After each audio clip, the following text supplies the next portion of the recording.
Uncle கேக்குதா uncle, மக்களுடைய மொழி கேக்குதா அங்கிள் இப்ப பேசினவரு 2014 தலைவா படம் ரிலீஸ். இங்கிருந்து நேரா கொடநாடு கிளம்பி போய் அப்பனும் மகனும் போய் நின்றுருக்காங்க. ஒரு நாள் 50,000 சேரை உடைச்சிருக்காங்க. மேலே பேதியில போவாங்க ஏறிடுவாங்கன்னு கிரீச தலை சொல்லியிருக்காரு புஷி. அவங்க குஷியா ஏறிட்டாங்க. அவன் தான் அணிலாச்ச, அவன் ஏறி ஏறி பிராக்டிஸ் பண்ணவனாச்ச. கவுட்டுக்குள்ள வந்து அணில் பாஞ்சா எங்களுக்கு கோபம் வருமா வராதா? வருமா வராதா? அப்ப என்ன பண்ண வேண்டியிருக்கு? 3 கோடி 30 கோடி மாத்த வேண்டியிருக்கு. நான் விஜய்க்கு அழைக்கிறேன். யாரு தாவேக்கா அணில் குஞ்சுகளுக்கு விஜய்க்கு அழைக்கிறேன். எங்க தங்கச்சி எனக்கு எங்க அக்கா கார்த்திகாட்ட வாயினா உலக வாயி ஊர்வாயி.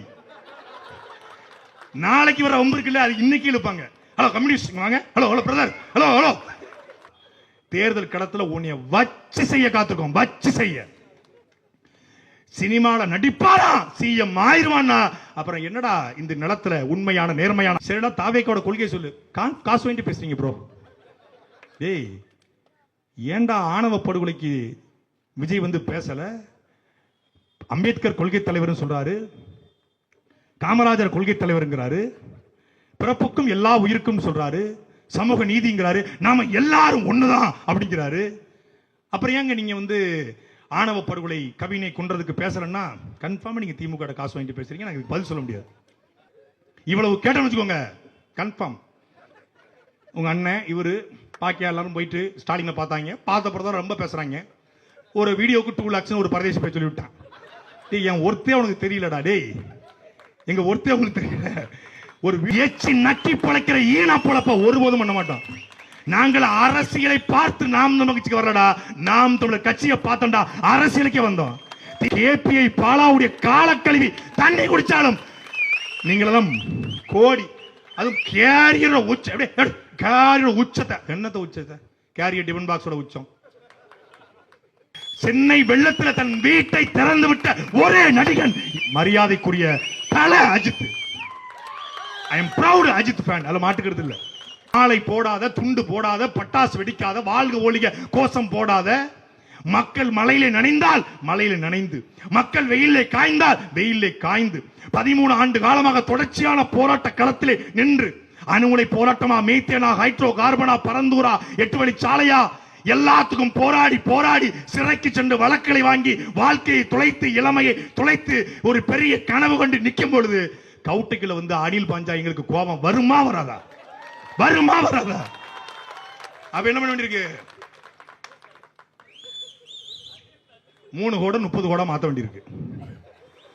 3 கோடி தடவி கொடுத்து விழுந்துச்சான். நாங்க சூடு போட வேண்டிய தேவை இருக்கு. இப்போ சூட்டு கம்பியில கோடு போட வேண்டிய அவசியம் இருக்கு. கொள்கையும் இல்லாம, கோட்பாடும் இல்லாம, தத்துவம் இல்லாம, சித்தாந்தம் இல்லாம, கொள்கை என்னன்னு கேட்டா கொள்கையே இல்ல, அதான்டா என் கொள்கைன்றான். கொள்கையே இல்லைங்க, அதான் கொள்கை. என்ன பண்ண போறீங்க? 1967 எப்படி ஒரு ஆட்சி மாற்றம் வந்ததோ, 1977 எப்படி ஒரு ஆட்சி மாற்றம் வந்ததோ, அதே போல 2024 ஒரு ஆட்சி மாற்றம் வரும். சரி, 1967 எப்படி ஆட்சி மாற்றம் வந்துச்சு?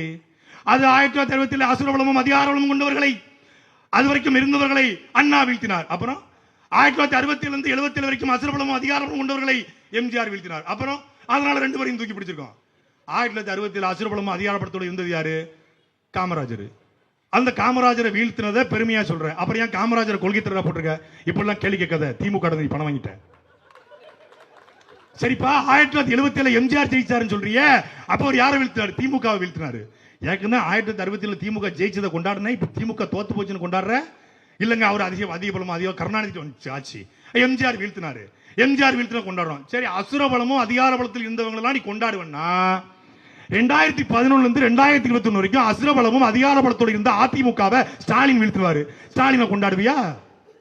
2004 இருந்து 2014 வரைக்கும் இந்தியாவில் அசுரபலமும் அதிகார பலத்தோடு இருந்த காங்கிரஸ் மோடி வீழ்த்தினாரு. அப்ப மோடியை தூக்கி பிடிப்பியா?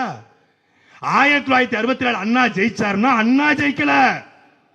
1949 கட்சி கட்டி 57 சென்னை மாநகராட்சி தேர்தலில் போட்டி போட்டு அதுக்கப்புறம் வந்து கிட்டத்தட்ட 15 சட்டமன்ற உறுப்பினர்களை வென்று 62 50 சட்டமன்ற உறுப்பினர் வென்று அண்ணா எம்பி ஆகி மொழிப்போர்ல ஆயிரக்கணக்கான தமிழர்கள் இறந்து மடிஞ்சி அண்ணா அவரோடு ராஜாஜி காகித மில்லத்து பலகட்சி கூட்டணி வச்சு வீடு வீடா போய் எங்களுடைய தாத்தன் கண்ணியமிக காயம் அழுத்தி நிதியும் திரட்டி நீதியும் கேட்டு வாக்க கொடுத்து திமுகவை வெல்ல வச்சாங்களே ஒழிய திமுக தனித்து வெல்லல. 19 ஆண்டுகள பயணம் திமுகவுக்கு இருக்கு. அதுக்கப்புறம் 1977 எம்ஜிஆர் ஜெயிச்சார்னா எம்ஜிஆர் 52 திமுகவில் சேர்ந்து திமுகவிலே பயணப்பட்டு அச்சம் என்பது மடமையடா அஞ்சாமை திராவிட உடமையடா என்று பாட்டு பாடி தம்பி காஞ்சியிலே நான் படித்த நேற்று அதை நான் உனக்கு சொல்லட்டுமா இன்றுன்னு காதல் காட்சியில கூட அண்ணாவை காட்டி ரெட்டலையை காட்டி திராவிட சித்தாந்தத்தை சேர்த்து கொண்டு போய் திமுகவோட முகமா மாறி பொருளாளரா மாறி எம்எல்ஏ ஆகி எம்எல்சி ஆகி அப்புறம் 1973 கட்சி 72 கட்சி தொடங்கி 73 திண்டுக்கல்ல மாயத்தவரை போட்டி போட வச்சு சட்டமன்ற தேர்தலில் இடைத்தேர்தலில் ஜெயிச்சு 1977 ஆட்சி பிடிச்சாரு. இவ்வளவு ப்ராசஸ் இருக்கு. வருவாராம், வந்த உடனே சிஎம் ஆயிடுவாராம். இவ்வளவு கேட்டோம்னு வச்சுக்கோங்க, கன்ஃபார்ம். உங்க அண்ணன் இவரு பாக்கியா எல்லாரும் போயிட்டு ஸ்டாலினை பார்த்தாங்க. பார்த்த பிறகு ரொம்ப பேசுறாங்க. ஒரு வீடியோக்கு 2 லட்சம் ஒரு பரதேசி போய் சொல்லிவிட்டான். என் ஒருத்தே உனக்கு தெரியலடா டேய், எங்க ஒருத்தே உங்களுக்கு தெரியல. ஒரு வீடியோக்கு 2 லட்சம். அது யாரு? சபரீசன் கொடுக்குறாராம். சரி, இது வரைக்கும் ஒரு 10 வீடியோ போட்டுருக்கேன், 20 லட்சம் வாங்கி கூட. அப்படியே மாதவரம் தொகுதியில் கூட 2 கூட்டத்தை நாங்கள் போடுவோம். இந்த கூட்டம் முடிஞ்ச பிறகு எவ்வளவு கடன் இருக்குன்னு தெரியல. மத்த கட்சி மாதிரி கூட்டிட்டு வர்ற பேச்சாளருக்கு 25,000 பணம் கொடுத்து தங்க விடுதி கொடுத்து குவார்டர் கொடுத்து சரக்கு கொடுத்து கொடுக்கிற கூட்டம் இல்ல. இது கொள்கைக்காக கூடியிருக்கிற கூட்டம். இதே மாதவரத்துல இதே புத்தகத்துல இதே மாதிரி ஒரு கூட்டத்தை குவார்டர் கோழி பிரியாணி கொடுக்காம காசு கொடுக்காம நீ கூட்டி பாரு பாப்போம். இது கொள்கை கூட்டம், தத்துவ கூட்டம், சித்தாந்த கூட்டம். கூட்டி பாரு, முடியுமா? பூரா 100 நாள் வேலை திட்டத்துக்கு போற ஆட்களை 200 ரூபா கொடுப்பேன். அவன் என்ன இளவு பேசுறான், என்னத்தையே பேசிட்டு போறான், காசு தரம்ல அப்படின்னு உட்கார்ந்துருக்கும். நீ நாம் தமிழ் வச்சு கொடுத்துருக்காங்க. எல்லாரும் மரியாதைக்குரிய காவல்துறை வந்து பாருங்க. ஒவ்வொருத்தருடைய உதட்டிலும் நீங்கள் மது அருந்திருக்கலாம் என்பதை சோதனை செய்வீங்களா வச்சு பாருங்க. தமிழ்நாட்டில் மது அருந்தாத ஒரே கூட்டம் அது எங்கள் கூட்டம், நாம் தமிழர் கூட்டம், சீமான் தம்பிகளின் கூட்டம். காசுக்காக நாங்க போனோம்னா என்னைக்கே எங்கேயே போயிருப்போம்டா. டேய், சிறையில் இருக்கும் போது எனக்கு கொடுத்தான். வெளியே வரும்போது சீமான் கட்சி வெளியே வரும்போது சீமான் கூட நிக்க கூடாது. உன்னை வெளியே வரும்போது சீமான் ஆட்கள் வரவேற்க கூடாது. நீங்க மட்டும் 3 சொல்லுங்க, உங்களுக்கு என்ன வேணாலும் பண்றோம். ராஜீவ்காந்தி 250 கோடி சம்பாதிச்சாரு 4 வருஷத்துல. உங்களை ராஜீவ்காந்தி மாதிரி ஆக்கிறோம்னா வாழ்ந்தாலும் வீழ்ந்தாலும் செத்தாலும் செந்தவரன் சீமானுக்காக சாவேனே ஒழிய எச்சி நக்கி பழைக்கிற ஈனா பொழப்ப ஒருபோதும் பண்ண மாட்டோம். நாங்கள் அரசியலை பார்த்து நாம் நமக்கு வரலடா, நாம் தமிழர் கட்சியை பார்த்தோம்டா அரசியலுக்கே வந்தோம். திமுகவை வீழ்த்த வேண்டும் என்கிற வெறி எங்க ரத்தத்துல இருக்கிற வெறி. அப்ப தாவேக்கா அது சும்மா வருத்தம். திமுக மேல இருக்குது கோபம், தாவேக்கா மேல இருக்கிற வருத்தம். என்ன வருத்தம்? இவங்க எல்லாம் அரசியல் பேசுறாங்கன்னு வருத்தம். கொடுமை என்னன்னே தெரியாம நாம கேள்வி கேட்கிறோம். ஏய், போன மாநாட்டில் நீ வந்து 50 தலைவர்னு 5 பேர் படத்தை காட்டின. இந்த மாநாட்டில் அந்த 5 பேரும் லப்பஸ்டாம்பா மாறிட்டாங்க.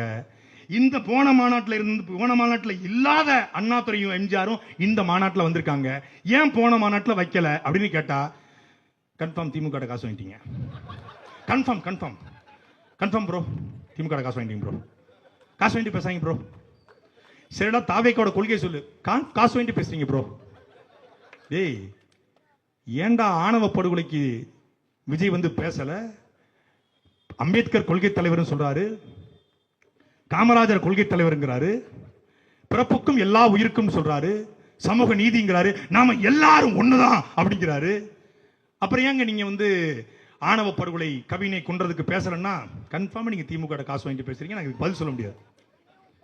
சரிடா, சரி. தமிழ்நாடு முழுக்க ஆத்துமல்ல கொள்ளடிக்கிறாங்களா, அதை பத்தி கருத்து என்ன? நீ நல்லா தெரியுது, காசு வாங்கி பேசுறீங்க. இப்ப இயற்கை வளங்கள்லாம் சுரண்டாங்களப்ப, அதை பத்தி தான் கருத்துக்க ஸ்டாலின் சொல்லி கொடுத்தா நீங்க பேசுறீங்க.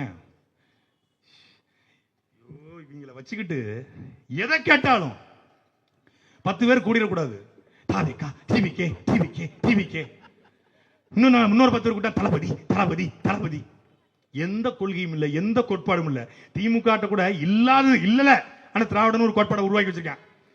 பிஜேபி ஒரு தேசியம் அப்படின்னு ஒரு கொள்கையை உருவாக்கி வச்சிருக்கான். அது இந்து, இந்தியா அப்படின்னு வச்சிருக்கான். கம்யூனிஸ்ட் அது கம்யூனிஸ்டா, அது கார்பரேட்டிஸ்டா, அது மாறிடுச்சு. இருந்தாலும் அது ஒரு கொள்கை இருக்கு, பொது உடைமை சித்தாந்தம் அப்படின்னு கோட்பாடு இருக்கு. என்னடா கொள்கைன்னா இது எல்லாம் சேர்ந்ததான் எங்க கொள்கைன்றான். ஒண்ணு சாம்பார்னு சொல்லு, இல்ல வத்த குழம்புன்னு சொல்லு, இல்ல மோர்னு சொல்லு, எல்லாத்தையும் சேர்த்து போடாடா, அதுக்கு பேரு வேறடா. இல்ல இல்ல, அங்க எல்லாத்துக்கும் நல்லதை பூரா எடுத்துக்கிறோம். அப்ப ஸ்டாலின் இருக்க நல்லதையும் எடுத்துக்குவியா? உதயநிதிக்கு நல்லதையும் எடுத்துக்குவியா? ஒரு ஒரு ஒரு கூட்டம் பாருங்க, திறந்த வெளியில நான் அழைக்கிறேன், மனம் திறந்து திறந்த வெளியில அழைக்கிறேன். ஒரு 23ஆம் தேதி ஒரு பொது தொலைக்காட்சியில் விவாதம் நடத்துவதா இருந்தது. விவாதம் உறுதி செய்யப்பட்டுச்சு. இதுவரைக்கும் தொலைக்காட்சி எந்த விவாதத்துக்கும் நான் போனதா ஒத்துக்கிட்டதே கிடையாது. சரி 21 மாநாடா, 23 அண்ணன் கேட்டேன், டே போயிட்டு வாடா அப்படின்னாரு. இல்ல தொலைக்காட்சி நான் போறது இல்லைண்ணே, அது ரொம்ப இதா இருக்கும், போயிட்டு வாடா அப்படின்னாரு. பதிவு போட்டாங்க. யாரு? தாவை கலந்து ஒரு 3 பேரு, திமுக கலந்து ஒரு ஆளு, கீழே என் பேரு, 23 பதிவு போட்டு அவங்களுக்கு அனுப்பிச்சிருக்காங்க. யார வேணாலும் கூப்பிடுங்க, இவரை கூப்பிடாதீங்க, இவரு ரொம்ப பேசுவாப்ல, இவரை மட்டும் கூப்பிடாதீங்க, அவங்களை கண்ணாமன்னு திட்டுறாரு, நாங்க வரமாட்டோம்னு சொல்லி நடத்தி விடலைங்க. நடத்தவே இல்லை. நான் கூப்பிட்டு கேட்டா, அப்புறம் ஒரு டேட் தள்ளி வச்சிருக்கோம், 30க்கு அப்புறம் பாத்துக்கலான்றாங்க. 30க்கு அப்புறம் எங்கிட்ட பாக்குறது, தேதி இன்னைக்கு 4 5 ஆயிருச்சு. அந்த பயம் இருக்கட்டும்டா, அந்த பயம் இருக்கட்டும். பிரபாகரன் பிள்ளைகள் மீது அந்த பயம் இருக்கட்டும். கருத்தை கொண்டு வரோம், கொள்கையை கொண்டு வரோம், கோட்பாட்டை கொண்டு வரோம், சித்தாந்தம் கொண்டு வரோம். மக்களுக்காக போராடி சிறை சென்றோம் என்ற கர்வத்தோடும் திமிரோடும் நிக்கிறோம். வா களத்தில் எங்களை மோதிப்பாரு, ஒத்தைக்கு ஒத்த டிஸ்கஷன் வைப்போம், டிபேட் வைப்போம். எங்க அக்கா கார்த்திகாட்ட பேசி ஜெயிச்சுடா, அப்புறம் பேசுவோம்டா. நீ வா, நான் விஜய்க்கு அழைக்கிறேன். யாரு? தாவேக்கா அணில் குஞ்சுகளுக்கு விஜய்க்கு அழைக்கிறேன். எங்க தங்கச்சி எனக்கு, எங்க அக்கா கார்த்திகாட்ட வாயினா உலக வாயி, ஊர்வாயி. நாளைக்கு வர ஒம்பு இருக்குல்ல, அது இன்னைக்கு இழுப்பாங்க. ஹலோ கம்யூனிஸ்ட் வாங்க, hello hello brother, hello hello அப்படி இழுப்பாங்க. நீ வா, தேர்தல் களத்துல உன்னைய வச்சு செய்ய காத்துக்கோம், வச்சு செய்ய. சினிமால நடிப்பாரா, சிஎம் ஆயிருவானா, அப்புறம் என்னடா இந்த நிலத்துல உண்மையான நேர்மையான அரசியல்? சினிமால நடிக்கிறவன் சிஎம் ஆக கூடாதா? ஆகலாம், மக்களுக்காக உழை. அஜித்குமார் ஒரு நடிகர் இருக்காரு, இந்த கையில கொடுப்பது இந்த கைக்கு தெரியாது. சென்னை வெள்ளத்தில் தன் வீட்டை திறந்து விட்ட ஒரே நடிகன் மரியாதைக்குரிய Thala Ajith. I am proud Ajith fan, அதுல மாட்டுக்கிறது இல்ல. அதே போல சூர்யா ஆயிரக்கணக்கான மாணவிகளை மருத்துவம் படிக்க வச்சிருக்காரு. உள்ளவன் பவுண்டேஷன் வச்சு கார்த்திக் என்கிற ஒரு நடிகன் விவசாயிகளுக்காக நிற்கிறாரு. சத்யராஜ் மாற்றுக்கிறது எங்களுக்கு உண்டு, ஆனாலும் அண்ணன் சத்யராஜ் ஈழத் தமிழர்களுக்கு, தொப்புள் கொடி உறவுகளுக்கு சரியாக உதவி கேட்டு வந்தால் யாராக இருந்தாலும் தேடி தேடி உதவி செய்யக்கூடிய ஒரு புரட்சி தமிழன் அண்ணன் சத்யராஜ். அப்படி எத்தனை பேர், எனக்கு 15,000 மாசம் போதும், நான் நடிக்கிற காசையெல்லாம் மக்களுக்காக கொடுக்கிறேன், ஆட்டோ தானி டெய்லரிங் மிஷின் என்று வாங்கி வாங்கி கொடுக்கிற கேபிஐ பாலாவுடைய காலக்கழிவி தண்ணி குடிச்சாலும் நீங்களெல்லாம் கோடி, அதுவும் கேரியர் உச்சத்தை, என்னத்தை உச்சத்தை? கேரியர் டிபன் பாக்ஸோட உச்சம். 1952 இந்தியா முழுமைக்கும் இருக்கக்கூடிய பெரிய பெரிய தொழிலதிபர்களை கூப்பிட்டு, நாட்டை பொருளாதாரத்தில் வீழ்ந்து விட்டது, உதவி செய்யுங்கள் என்று மரியாதைக்குரிய புரட்சி நடிகர் என்று அன்றைக்கு அழைக்கப்பட்ட புரட்சி தலைவர் பொன்மன செம்மல் எம்ஜிஆர் நேரு கேட்கிறாரு. திராவிட சித்தாந்தத்தை பின்பற்றக்கூடிய எம்ஜிஆர் அன்றைக்கு ஒரு பவுன் நகையின் விலை 80 ரூபாய். எவ்வளவு தெரியுமா கொடுத்தாரு? 75,000 ரூபாய். இன்றைக்கு அந்த மதிப்பின் தொகை 83 கோடி ரூபாய். 83 கோடி ரூபாயை தூக்கி கொடுத்த எம்ஜிஆர் எங்க? ஈழத்தமிழர் நிவாரணத்துக்கு 500 ரூபாய் கொடுத்த இந்த விஜய் எங்க? எம்ஜிஆருடன் ஒப்பிட முடியுமா? நம்ம பேசுறது உண்மைகளால தான் வானமே மழை கூட்டி நம்மளை ஆதரிக்குது. சத்தியம் பேசுகிறோம், அதை கொஞ்சம் சத்தமாக பேசுகிறோம், உண்மையை பேசுகிறோம், அதை உறக்க பேசுகிறோம், அதை உறுதியாக பேசுவோம், அதை இறுதி வரை பேசுவோம். அன்பிற்குரிய மக்களே, மழை பெஞ்சா சேர தூக்கிட்டு ஓடுறதுக்கு ஒண்ணு இது தாவேக்கா அணில் குஞ்சுகள் கூட்டம் கிடையாது. சேர தூக்கி தலையில தூக்கி வைக்கிறதுக்கு இது ஒண்ணு தளபதியுடைய விஜயனுடைய ரசிகர்கள் கிடையாது. ஒரு மாநாட்டு திடல்ல மாநாட்டுக்கு பந்தல் போட வந்தவங்க சொல்றான், தேதியில போவாங்க, நாசமா போயிருவாங்க, மண்ணா போயிருவாங்க. ஏயா எந்த ஊருக்கு நாங்க மாநாடு போட்டிருக்கோம், இந்த மாதிரி பண்ணது கிடையாதுங்க. என்ன தூக்கி போட்டீங்க? எல்லாத்தையும் தூக்கி போட்டாங்க. எப்பா எப்பா முடியலப்பா. அது நம்ம சாட்டியில தான் எடுத்து போட்டு கதறிட்டாங்க. 50,000 சேரை உடைச்சிருக்காங்க. பேரிகாடு இருக்கு பாருங்க, அந்த பேரிகாடு மேல பேதியில போவாங்க, ஏறிடுவாங்கன்னு கிரீச தலை சொல்லியிருக்காரு புஷி. அவங்க குஷியா ஏறிட்டாங்க. அவன் தான் அணிலாச்ச, அவன் ஏறி பிராக்டிஸ் பண்ணவனாச்ச. சட்டையை கரட்டி கிரீச புறம் தடவி இருக்கிறான், தண்ணி பாட்டில் எடுத்து ஊத்திருக்கான். சரசரசரடி ஏறி 10 அடி பேரிகார்டுல ஏறி 10 அடி தூரத்துக்கு ரேம்ப்ல விழுந்து, அந்த ரேம்ப்ல இருந்து 10 அடி கீழே விழுந்திருக்கானா. இவனை எல்லாம் ஒலிம்பிக் அனுப்பினா நீளம் தாண்டுதல் உயரம் தாண்டுதல் இந்தியாவுக்கு விருது வாங்கி வந்துருவான்டா. நீ அங்க வச்சிருக்க, தயவு செய்து ஒலிம்பிக் அனுப்பிவிடு. எனக்கு அவன் ஏறி விழுந்தது ஏறிட்டான, எப்படி ஏறினா 10 அடி இருக்குமே, 10 அடி ஜம்ப் பண்றாங்க. அப்பதான் நினைச்சு அணில் பரம்பரை, இது உண்மையிலே அணில் பரம்பரை தான், ப்ரௌட் அணில். நாங்க இப்பதான் பார்த்தோம், இங்க கூட ஒளிஞ்சிருக்கோம் பனையில அணில். பணப்படத்தை பூரா கடிச்சு வச்சிரும். நம்மளுடைய என்டர்டைன்மெண்ட் பீஸ் அவங்க தான். அந்த தேர்தலில் நிறைய கண்டென்ட்டை கொட்டி கொடுப்பாங்க, நம்ம அப்படியே லைட்டை தட்டி விட்டு போவோம். போட்டி யாருக்கான போட்டி? ஊழலில் திளைத்திருக்கிற கருணாநிதி பிள்ளைகளுக்கும் அந்த ஊழலை ஒழித்து தமிழ்நாட்டின் நல்லாட்சியை கொடுக்க விரும்புகிற பிரபாகரன் பிள்ளைகளுக்கும் தான் இந்த களத்தில் போட்டி. பாருங்க, போட்டி எங்களுக்கு சும்மா இது டிவிக்கு இது டிஎம்கே சும்மா கத்தலாம். இப்படி கத்துறவர் அங்கிள் கேக்குதா, அங்கிள் மக்களுடைய மொழி கேக்குதா அங்கிள் இப்ப பேசினவர் 2014 தலைவா படம் ரிலீஸ். இங்கிருந்து நேரா கொடநாடு கிளம்பி போய் அப்பனும் மகனும் போய் நின்றுருக்காங்க. ஒரு நாள் முழுக்க அந்த அம்மா பார்க்கல. கொடநாட்டுல இருந்து இறங்கி வர்ற வழியில சாலை ஓரத்துல கார் பக்கத்துல கண்ணாடியை கூட இவ்வளவுதான் திறந்திருக்கு. அப்போ ஆன்டி தலைவா படத்தை ரிலீஸ் பண்ணுங்க ஆன்டி கேட்டா போண்டியிலே குத்தி அனுப்பிச்சிருக்கோம். அது இப்ப அங்கிள்னு சொல்லுவோம், அப்ப ஆன்டின்னு சொல்ல வேண்டியதானே. ஜெயலலிதா இருக்க வரைக்கும் இப்படி. தமிழக முதல்வர் அம்மா ஜெயலலிதா அவர்களுடைய நல்லாட்சி பண்ணிட்டு இருக்காங்க. தலைவா படத்திற்கு அன்ஐடென்டிஃபைடு மெம்பர்ஸ்னால இஷ்யூ வந்திருக்கு. அவங்க அதையும் சால்வ் பண்ணுவாங்கன்னு நான் நினைக்கிறேன்.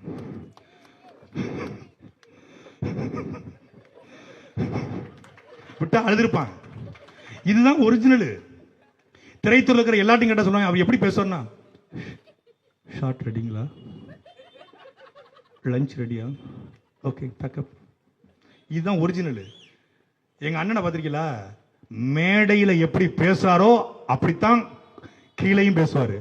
பத்திரிகையாளர் சந்திப்பில் எப்படி பேசுவாரோ அப்படித்தான் எங்க இடத்திலும் பேசுவாரு. கார்ல ஒரு மொழி, வீட்டுல ஒரு மொழி, பத்திரிகையாளர் சந்திப்பில் ஒரு மொழி, மேடையில் ஒரு மொழி கிடையாது. எல்லாம் ஒரே மொழி. எங்கள் தாய்மொழி தமிழ் மொழி, செம்மொழி, பைந்தோமல் மொழிதான் ஒழிக்கும். இங்க மாதிரி இங்க பம்முறது அம்மா, இப்படி ஒரு ஆட்டோ அப்படியே அம்மா. ஆமா, கருணாநிதி உயிரோடு இருக்கும்போது லியோனி ஆராசா ஏவாவேலு KKS அன்பில் மகேஷ் பொய்யாமொழி கூட செலவைக்க விரும்பல. கருணாநிதி உயிரோடு இருக்கும்போது கனிமொழின்னு ஒரு படங்க, ஜெய் படம்.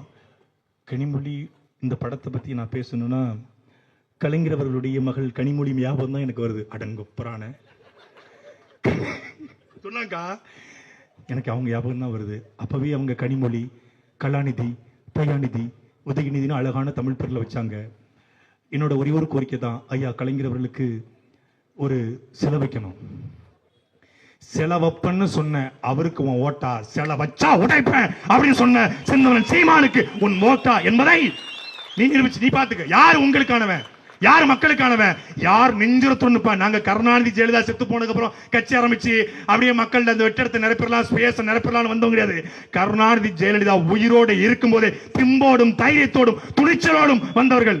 பேசினா ஜெயிலுக்கு போயிருவா. டேய், ஜெயிலுக்கு போய் தாண்டா கட்சியே தொடங்கப்பட்டது. ஜெயிலுக்கு போய் தான் கட்சியை அண்ணன் கட்டினாரு. சீமான் யாருன்னு தெரியாது. சீமானு சினிமாக்காரன் தானேங்கிறாங்க.